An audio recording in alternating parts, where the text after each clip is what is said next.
நன்மையை ஜாக்கிரதையுடன் தேடுகிறவனுக்கு ஜாக்கிரதையா தேடணுமா?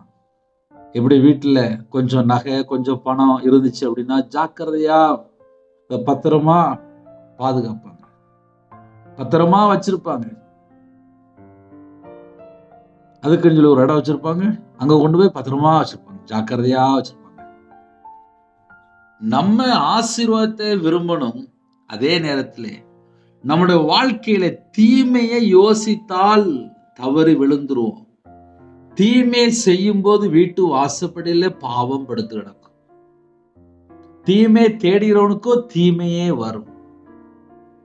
இன்னைக்கு நிறைய குடும்பத்துல எங்க பிரச்சனை ஆரம்பிக்கு அப்படின்னா, பிரசங்கி 9ஆம் அதிகாரம் 18ஆம் வசனத்திலே பாவியான ஒருவன் மிகுந்த நன்மையை கெடுப்பான் என்று எழுதப்பட்டிருக்கு.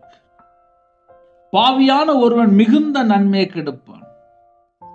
மிகுந்த நன்மையை கெடுத்ததுக்கு அப்புறம் அந்த வீட்டுல எப்படி ஆசீர்வாதம் இருக்கும்? நம்ம நார்மலா யோசித்து பார்ப்போமே. ஏன்னா சில வீட்டுல தொடர்ந்து பாவம் பண்ணிக்கிட்டே இருக்கும்போது வேதம் சொல்கிறது, பாவியான ஒருவன் மிகுந்த நன்மையை கெடுப்பான், மிகுந்த நன்மையை கெடுப்பான். இந்த பாவியான ஒருவன் அப்படின்னா நம்ம எப்படி யோசித்து பார்க்கணும் அப்படின்னா, தீமை யோசித்தாலும் பாவம்தான், தீமை தேடினாலும் பாவம்தான், பாவம் செஞ்சாலும் பாவம்தான், அடுத்த வீட்டு சொத்தை களவாண்டு கொள்ளையடிச்சாலும் பாவம்தான்.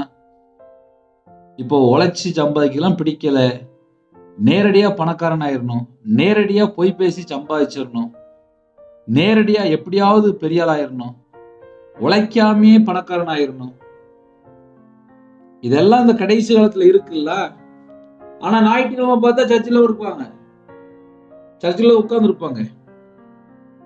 உண்மையா உழைச்சால் ஆசீர்வாதம். பணம் சம்பாதிக்கணும் பணம் சம்பாதிக்கணும் சொல்லிட்டு பல மெத்தடை கையாளுறாங்க. பாவியான ஒருவன் மிகுந்த நன்மையை கெடுப்பான்.